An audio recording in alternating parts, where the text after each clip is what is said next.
जय हिंद दोस्तों, मैं चंद्र कुमार पटना बिहार से। हम लोग इससे पहले के क्लास में बौद्ध धर्म के बारे में कुछ महत्वपूर्ण जानकारियों को अध्ययन किए थे, कुछ महत्वपूर्ण जानकारियों को हम लोग जाने थे, कुछ तथ्यों को जाने थे। आज पुनः इसी क्रम में हम लोग आगे बढ़ते हैं और कुछ महत्वपूर्ण घटनाओं से पुनः अवगत होती हैं। इससे पहले के बारे में हम लोग गौतम बुद्ध के जो उनकी जीवनी थी और इसके अलावे उनके साथ घटित घटनाओं और कैसे कैसे वो ज्ञान का प्रसार किए और सभी जगह गए और वहाँ राजा द्वारा उनका स्वागत हुआ, प्लस में वहाँ अलग बौद्ध विहार की स्थापना की गई, उनके रहने का आवास बनाया गया। ये तमाम चीज़ें, उनसे जुड़े हुए तथ्यों को हम लोगों ने जाना। आइए इनके धर्म के बारे में और कुछ जानते हैं। तो बौद्ध धर्म की कार्य प्रणाली कुछ थी, यानी इसके संघ थे, संगठन थे। हर एक चीज़ का संघ होता है और संगठन होता है। संगठन की कुछ कार्य प्रणाली होती है, कार्य करने के कुछ रूल रेगुलेशन होते हैं। आइए उन्हीं के बारे में चर्चा करते हैं। तो उनकी कार्य प्रणाली थी, 7 कार्य प्रणाली को मैंने लिखा है, जिसमें पहला था संघ में प्रविष्ट करने के लिए, यानी संघ में शामिल होने के लिए जो शामिल होने की जो प्रक्रिया थी उसे कहा गया था उपसंपदा। उपसंपदा यानी अगर आप इसमें प्रविष्ट करना चाहते हैं तो प्रविष्ट करने की, यानी संघ में शामिल होने की क्रिया उपसंपदा कहलाती थी, यानी शामिल होने की प्रथा उपसंपदा कहलाती। और शपथ ग्रहण करने को हम लोग प्रवजा कहते थे, यानी शपथ ग्रहण करने का जो क्रिया था, जैसे किसी भी चीज़ को शपथ ग्रहण करते हैं ना, नहीं आप लोग बताएं। जब हम लोग न्यायालय में जाते हैं तो हमें गीता दिया जाता है हाथों पर और बोला जाता है कि आप जो बोलिएगा सत्य बोलिएगा, सत्य के सिवाय कुछ भी नहीं बोलिएगा।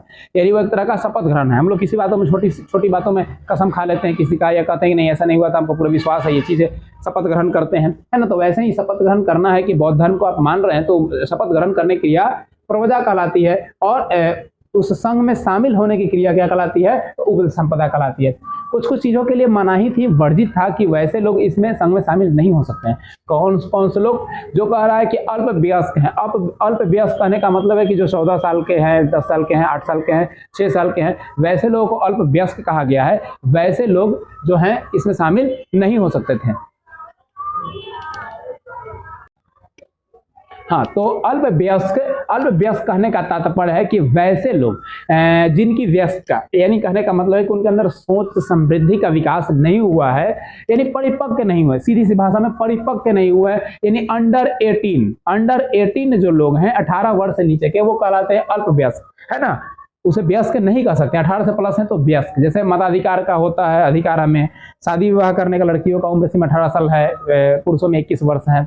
ऐसे करके जो अल्प वयस्कता की जिनकी उम्र 18 से नीचे की, उनको इनमें प्रवेश करने की अनुमति नहीं थी। जो चोर हैं, जिनके ऊपर चोरी का इल्जाम लगा हुआ है, यह साबित हो चुका है कि आप चोर हैं, हत्या किए हैं, किसी का हत्यारे हैं आप, तो उसमें आपको प्रवेश नहीं मिलेगा। ऋण यानी किसी का कर्जदार है, किसी से कर्ज लिए हैं और उसको चुकाए नहीं है। वैसे लोग, रोगी लोग जो बहुत ज़्यादा बीमार रहते हैं, पेशेंट रहते हैं, वैसे व्यक्तियों को प्रवेश करने की अनुमति नहीं है बौद्ध धर्म के अंदर, यानी बौद्ध संघ में वैसे लोग शामिल नहीं हो सकते हैं। इसके अलावा इसकी संरचना जो थी वो गणतंत्र प्रणाली थी, यानी बौद्ध संघ की संरचना राजतंत्र व्यवस्था भले उस समय हुआ करती थी, लेकिन इस संघ की जो संरचना थी वो आपकी राजतंत्र व्यवस्था न होकर गणतंत्र यानी प्रजातंत्र प्रणाली पर कार्यरत थी।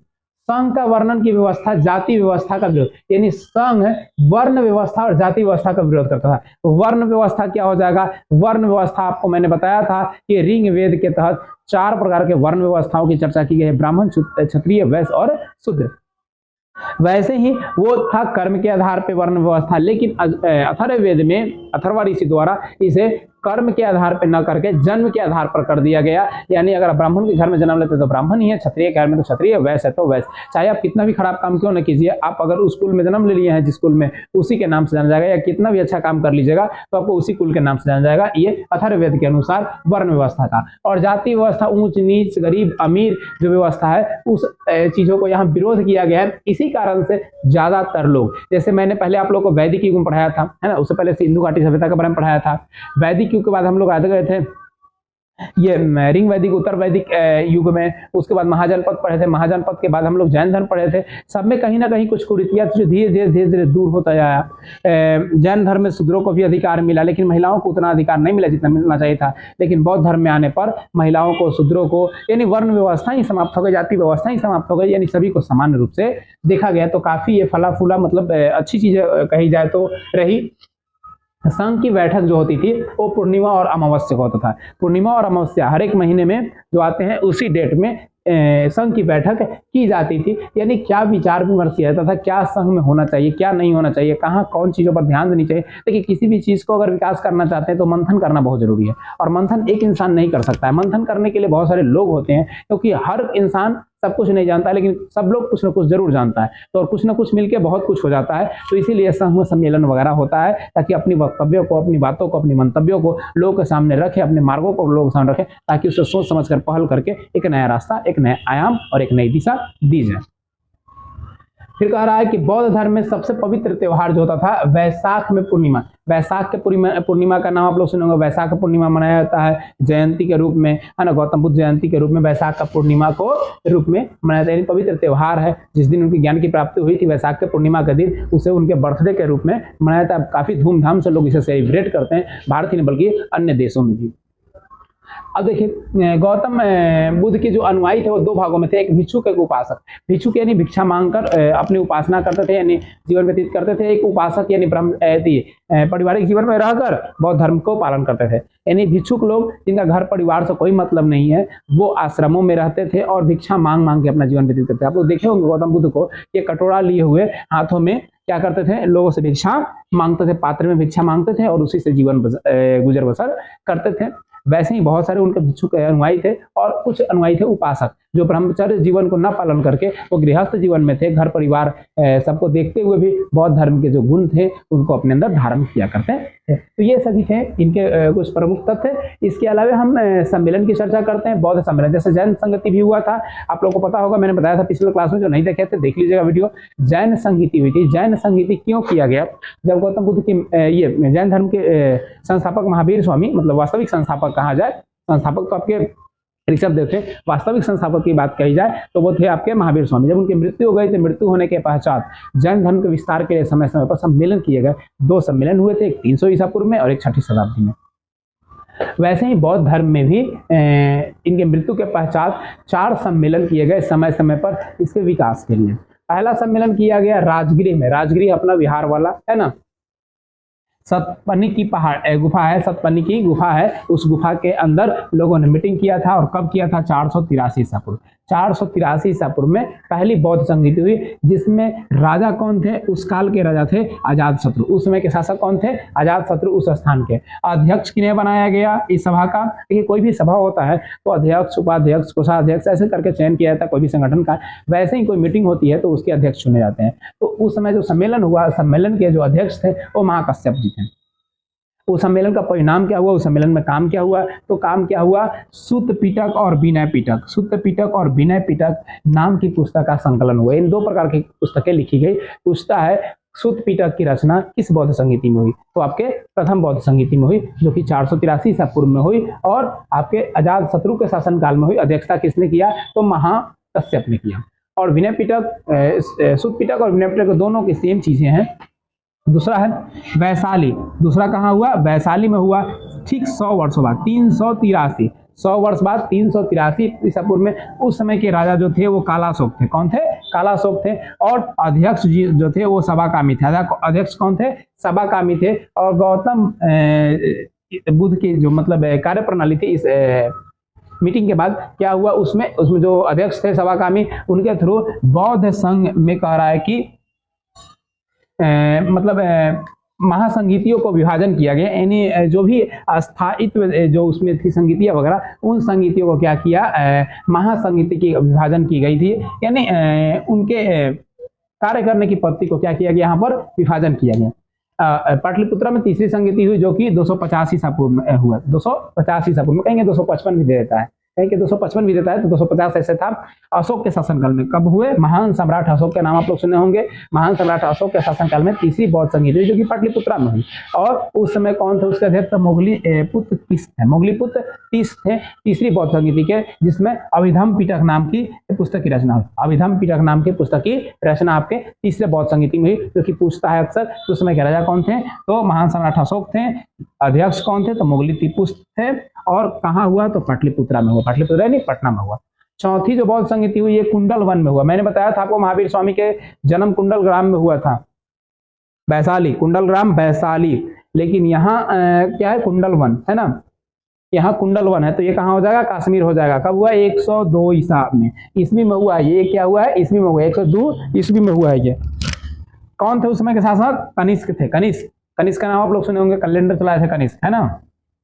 वसुमित्र अध्यक्ष थे उसमें के, कौन, वसुमित्र थे। और इस समय बौद्ध धर्म हीनयान और महायान दो संप्रदायों में विभक्त हो गया। जैसे आप लोगों ने पढ़ा था, बौद्ध धर्म का भी विभाजन हो, ये जैन धर्म का भी विभाजन हो गया था जब 12 वर्षों तक अकाल पड़ा और जो भद्रबाहु और स्थूल बाहु थे, दोनों के बीच में तालमेल न बैठने के कारण हीनयान, ये श्वेतांबर और दिगंबर के रूप में डिवाइड हो गया था जैन धर्म। वैसे ही यहाँ पे चौथी बौद्ध संगीति में, चौथी बौद्ध संगीति जो कि कुंडल 1 कश्मीर में हुआ, कनिष्क के शासनकाल में हुआ, वसुमित्र अध्यक्ष थे उस समय, हीनयान और महायान दो भागों में बौद्ध धर्म विभक्त हो गए। तो ये काफी महत्वपूर्ण क्वेश्चन है, पूछता है हीनयान और महायान कौन से बौद्ध संगीति में विभाजन हुआ, तो चौथी बौद्ध संगीति में। किसके शासनकाल में, कनिष्क के अध्यक्ष कौन थे, वसुमित्र। कब हुए, 102। यह लिखता है प्रथम सदी, यह लिखता है इसको प्रथम सदी, प्रथम सदी भी लिखता है, तो आप लोग कंफ्यूज नहीं होना है। प्रथम सदी 100 ईस्वी है तो प्रथम ही सदी हो गई ना।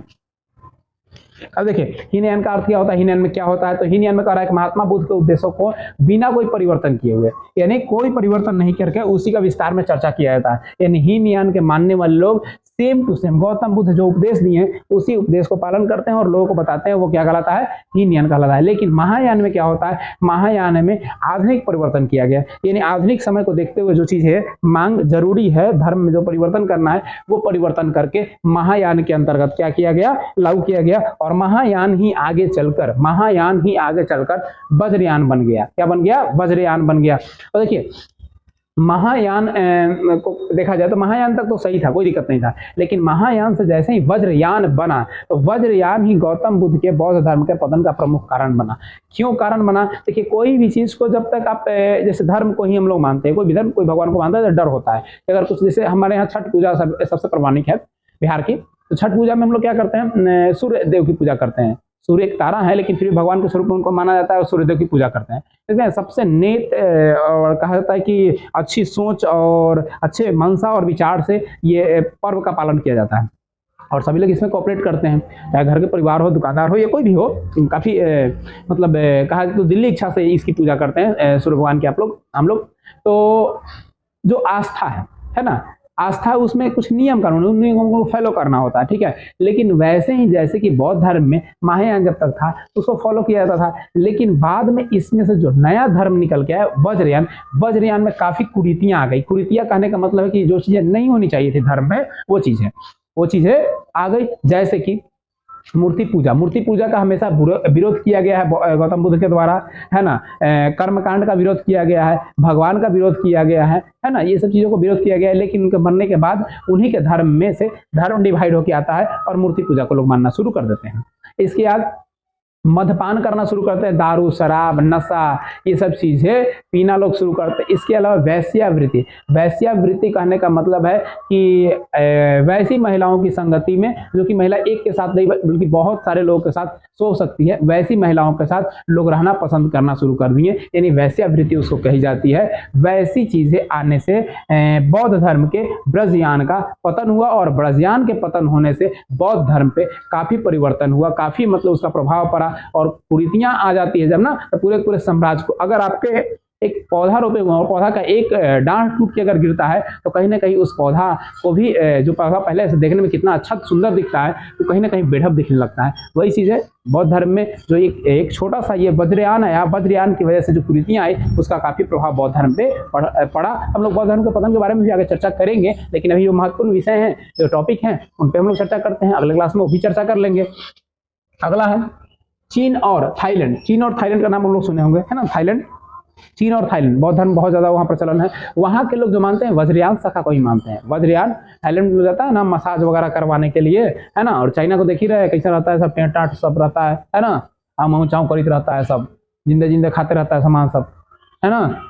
तो चाइना और थाईलैंड में वज्रयान का लोग मानने वाले हैं। बिहार के भागलपुर का जो विक्रमशिला विश्वविद्यालय है वो वज्रयान की शिक्षा देती है। बिहार में जो विक्रमशिला विश्वविद्यालय है भागलपुर जिला में, वहाँ वज्रयान की शिक्षा दी जाती थी, जिसकी स्थापना धर्मपाल ने करवाया। जिसकी स्थापना किसने करवाया? धर्मपाल ने करवाया। जहाँ वज्रयान की शिक्षा दी जाती थी, लोग वहां से वज्रयान का ज्ञान ग्रहण करते थे। ज्ञान वज्रयान करने का मतलब है कि महायान में आधुनिक चीजों को जोड़ दिया गया, यानी गौतम बुद्ध का उपदेश था लेकिन उसमें आधुनिक चीजों को जोड़ा गया और जोड़ने के बाद उसमें और कुरीतियां आ गई, यानी लोग क्या करने लगे, नशा वगैरह भी करने लगे, पूजा पाठ मूर्ति का करने लगे, वैश्यावृत्ति आ गई। इन तमाम चीजों को वज्रयान के अंदर इंगित किया गया था। तो भागलपुर के विक्रमशिला का अगर विश्वविद्यालय की स्थापना किसने की अगर पूछा जाए तो आपको बताना है धर्मपाल ने की। नालंदा विश्वविद्यालय के जो है महायान की शिक्षा दी जाती है। ये नालंदा विश्वविद्यालय है जहाँ वज्रयान न बल्कि महायान की शिक्षा दी जाती है। महायान क्या है? महायान गौतम बुद्ध के उपदेशों में आधुनिक परिवर्तन करके जो लाया गया वो महायान कहलाया। तो महायान की शिक्षा नालंदा विश्वविद्यालय में दी जाती थी। ऑब्जेक्टिव के लिए काफी महत्वपूर्ण है, यानी पूछेगा कि अगर महायान की शिक्षा किस विश्वविद्यालय में दी जाती थी तो नालंदा विश्वविद्यालय में दी जाती थी। नालंदा विश्वविद्यालय की स्थापना किसने किया? गुप्त वंश के शासक थे कुमार गुप्त। गुप्त वंश के शासक थे, ऐसे संस्थापक तो श्री गुप्त थे लेकिन गुप्त वंश के शासक थे कुमारगुप्त, जिन्होंने इसकी स्थापना करवाया था। जो गुप्त वंश की चर्चा करेंगे तो पूरी डिटेल से जानेंगे इनके बारे में। लेकिन एक कहा जाता है एक सनकी था, सनकी ही कहेंगे, उस पर एक अलग से वीडियो हम बनाएंगे। नालंदा विश्वविद्यालय को कैसे ध्वस्त किया गया, क्या क्या किया गया, इसका एक अलग से वीडियो आप लोगों को बना के हम देंगे। तो बख्तियार खिलजी नाम का एक सनकी शासक था, है ना, वो अपने सेनापति के माध्यम से 1200 ईस्वी में, 1200 के आसपास ईस्वी में, मतलब 1200 लगभग 1200 ईस्वी में इसको ध्वस्त करवा दिया। इतना प्रसिद्ध विश्वविद्यालय था जहाँ विदेश से लोग पढ़ने आया करते थे, है ना, चाइना जापान से लोग यहाँ जाके पढ़ के और ज्ञान का ये किए, बखान किए सब जगह, और इतना शिक्षित हुए और उसको ये बौराहा कहा जाए तो इसको ध्वस्त करवा दिया। इसकी कहानी हम बताएंगे आपको, है ना।